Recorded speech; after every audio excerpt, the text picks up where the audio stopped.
Good evening, I'm Don Burgundy.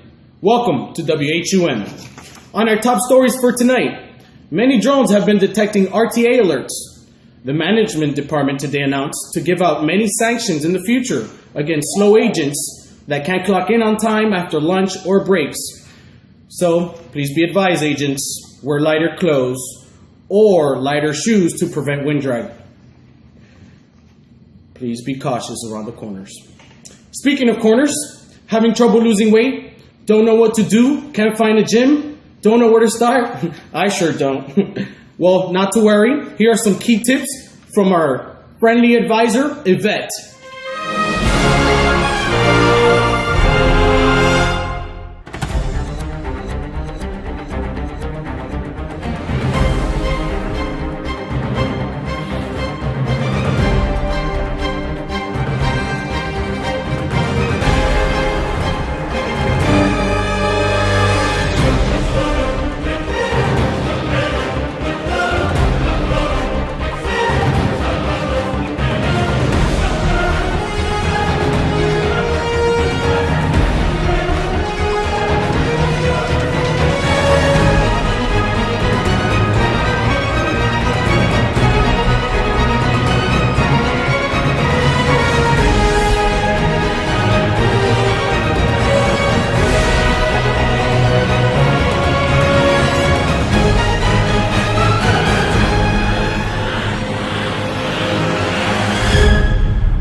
Hey, thank you for those helpful tips, Yvette. I'll try to use those next time. Well, on other news, we have some top stories for tonight, involving interviews with outbound agents, top performers, and for starters, we know how they kick butt. Before I continue, here's a part one of a part one series of a power and mystery and the human determination. This series is a tasteful look on just what makes a successful agent here at Humana. As well as we'll see the results, and the results speak for themselves. Let's run the clip, Bob. And here I am with McHenry, who is one of our top producers for IDV for the month of March. And he's here to share some tips with us. First of all, I just wanted to congratulate you on that accomplishment, because we all know it's not easy to convert under dental. So here we are to pick your brain. I first want to start off by asking, how do you handle a dental call? I usually just try to keep my calls simple and not try to make it too complicated. First thing I always like to do is make sure I show an enthusiasm to help. I want to make sure the customer feels that I'm eager to help. Also, I like to make sure that I'm confident about what I'm saying. I'm actually putting some passion into my words, making sure that they feel like I'm excited to try to help them with the dental plan. And I also just try to make sure that I'm very patient. I'm also always listening to what they're saying, picking up on key words, and feeding off of that. So that's one of the things that I do when I first get a call. Those are the key things that I'm actually looking for and doing. Okay, so you do a lot of listening. A lot of listening. Definitely. Okay, perfect. And how do you create that urgency? The way I create the urgency is, for one thing, like when you're cross-selling and you're adding on a vision plan, a lot of times I'll just tell them, listen, we're having a special today on our vision plans, where if you enroll into the dental and the vision and plan together today, that we'll go ahead and waive that $35 one-time enrollment fee. And then also, like say for instance, if I'm selling a HMO plan, the HI-215, I'll always make them aware that if they enroll into that plan today, it'll be effective the next month if it's before the 15th. Okay. To kind of make them feel like this is probably the best time to jump on the plan. Okay, perfect. And how do you close? What is it that you do that? See, now you're getting a little bit too deep now. That's the secret. But now, the way I close pretty much is I do the assumptive close. Okay. So after I go over the entire plan and ask them, like, does this sound like a plan that would be beneficial to you and will help you? And if they say yes, then I'll be like, all right, I'm going to go ahead and get some information from you, verify your name, your address, and we'll get this wrapped up for you right now. So that's usually what I do. And I'll say probably 75% of the time, they're like, okay, do you need a credit card?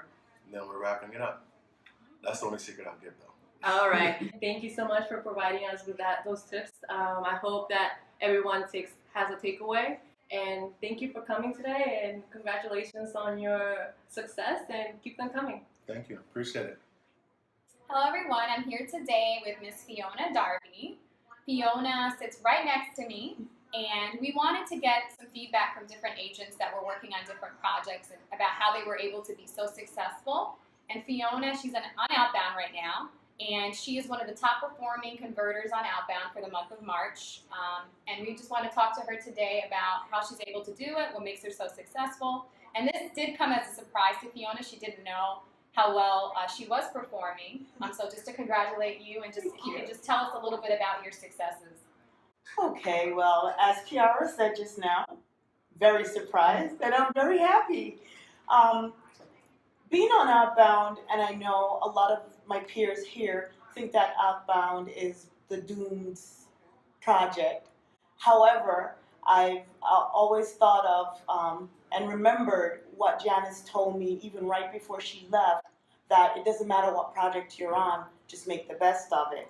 And you know, if I fail to perform, then I know what I'm, achieving to do is to get a ticket out of here. I don't want that, so I have to make the best of my opportunities. Now, when I get an outbound call, I know there are times I answer the phone, and before I could say Humana, they hang up on me. I don't let that get me down, though. I try to overcome that by the next call that come in. I try to be upbeat, answer the phone on time, and identify myself right away and try to captivate the prospect on the line. Absolutely. One thing I know about you, again, because I sit so close to you, so I hear you. First of all, you're always on the phone. There's always a call coming in. But I also notice that you're always so upbeat and so positive. Do you think that helps you? It definitely does, because, like I said, you could get a damper on your spirit when these prospects hang up on you right away. But I try to keep a positive outlook, knowing that, I'm here to do a job and I'm trying to do it to the best of my abilities. I also think of it as, hey, when you're on Outbound, it's said that you don't produce. But if I try to meet the quota that is set for me per day, I know at least one of those appointments may stick. So at the end of the day, I'm still making at least a little something. Well, you're doing good, girl, because you're on the list and you're over 3 times the average right now for the month of March for conversion.